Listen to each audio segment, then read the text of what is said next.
What we are seeing is a pattern of action and reaction, which, if you've looked at the Japan-China relationship in recent decades, is beyond the norm. We are in, I won't say uncharted territory, but it's sharper than we've seen it for a long, long time. And of course, the challenge for diplomacy right now is how do you re-stabilise this situation, which has its genesis in the territorial dispute over Diaoyudao Senkaku, depending on which side you're on. Yeah. And how? Okay, you say that's the challenge. Well, what do you do? How do you kind of calm tensions? Well, the bottom line is this: anyone who seeks to resolve the territorial dispute itself is in a pursuit of fancy. It's not there. It won't be resolved because these are well-entrenched territorial positions, and it begins. It depends entirely when you begin the discussion. 1895, when Japan took the territory from China, then Imperial China, and where you draw the line in the historical continuum there. So let's park that to one side.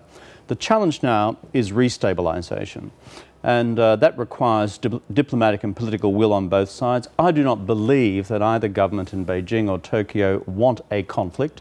From the Chinese perspective, it's fundamentally undermining of their strategic interest, which is the modernisation of the economy, for which they need a benign strategic environment. Sure.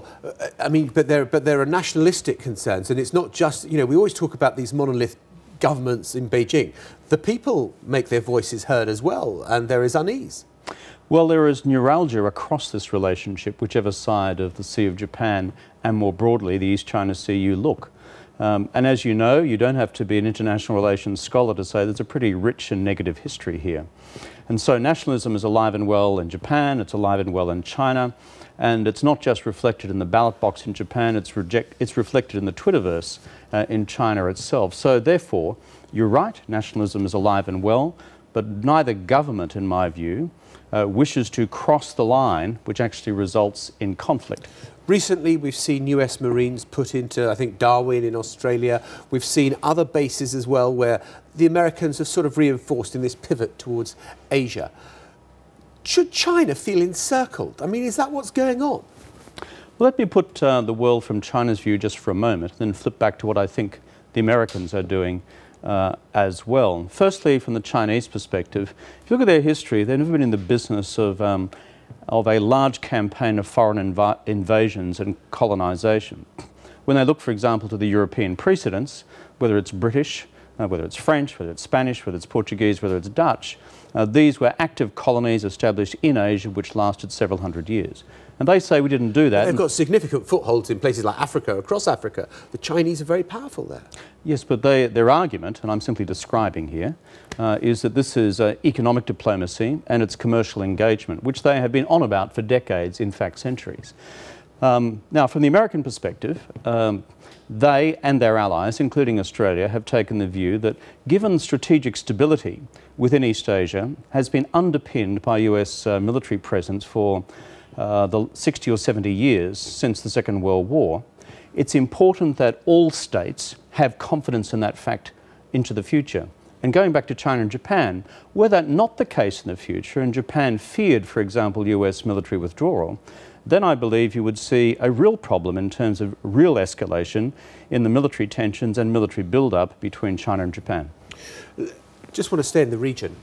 Indonesia, they've recalled their ambassador over the fact that it seems that the president of Indonesia had his phone calls listened to by Australia. Was that a wise thing to do?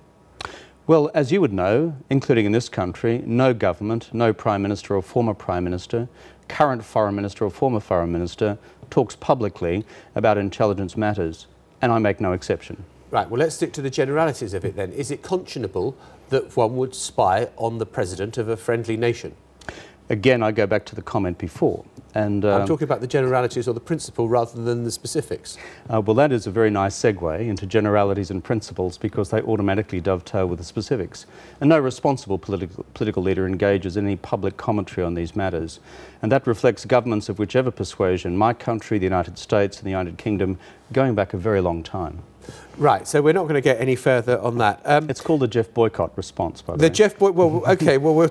ball back to the bowler, no run. Right, we may talk about cricket unhappily in a moment. Australian Labour politics. It is the festive It's a party season. I've heard of, yes. It's the festive season. Are you sending Julia Gillard a Christmas card? Well, I always extend Christmas greetings to all of my parliamentary colleagues, past and present. And that's important.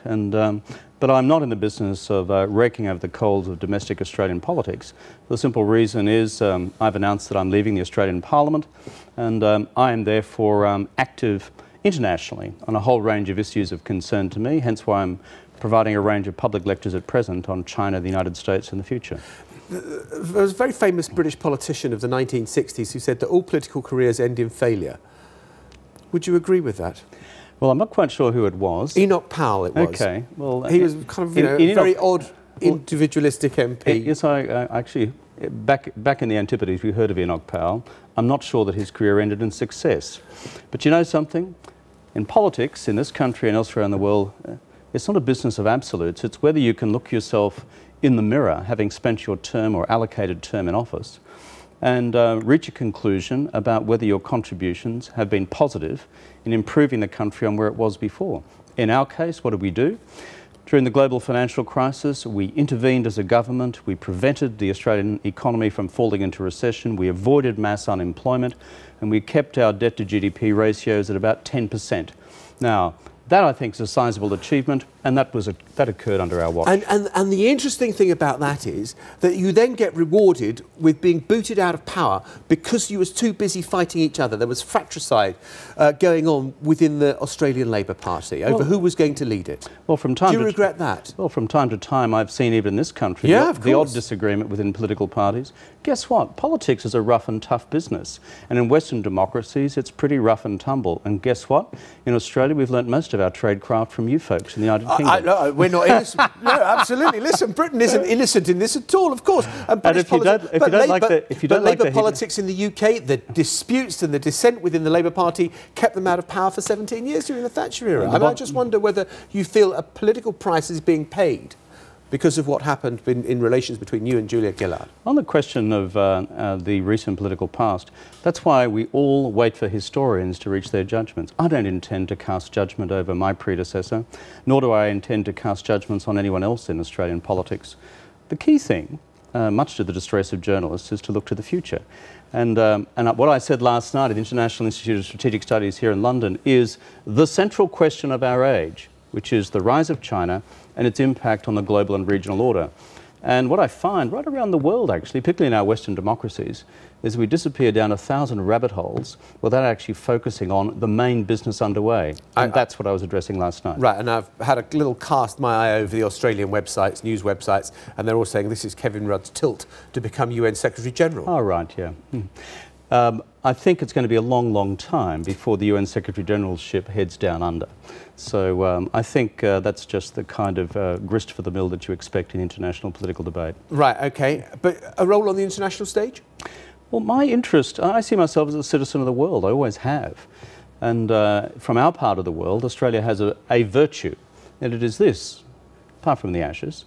And the virtue is that we are very much the West and the East, and in our best, we are the East and the West. And we bring a particular lens to bear on what is happening in this explosive region called the Asia-Pacific. So what's my, I think, responsibility is to share what perspectives I have and policy recommendations I have of managing this explosive region over the next half a century. It's a region which contains 21st century economies which are open and expanding, which drive global economic growth, including jobs throughout Europe. And on the other hand, it's a region replete with positively 19th century security policy and territorial tensions, which could rip the region apart. So what's my job in the middle of that?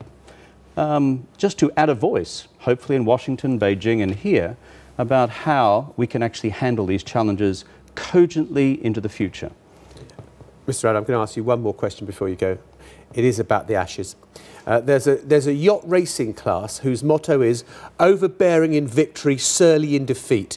Are you feeling overbearing after the slaughter you have inflicted on English cricket fans over the past few weeks? You know something, I've been around long enough to know there's an abiding Latin maxim, whose Latin I can't remember, but it's along these lines. What goes around comes around. And so we got smashed by you lot here in England during the English summer. And you were happy to repay the compliment? well, with appropriate grace and dignity and aplomb. But full marks to the Australian team. They've done really well. Cricket's a great metaphor for life, don't you think? You know, you're up, you're down, your back's against the wall, you surge forward, determination, grit, resilience, all those sort of things that you need. All the things you've needed in your political career? Well, I think it's a great metaphor for all lives. I'm sure your journalistic career has been absolutely a bed of roses. If only. Kevin Rudd, a great pleasure to have you with us. Thank you very much indeed for being with us. Thanks for having us on the programme. Thanks so much. Thank you.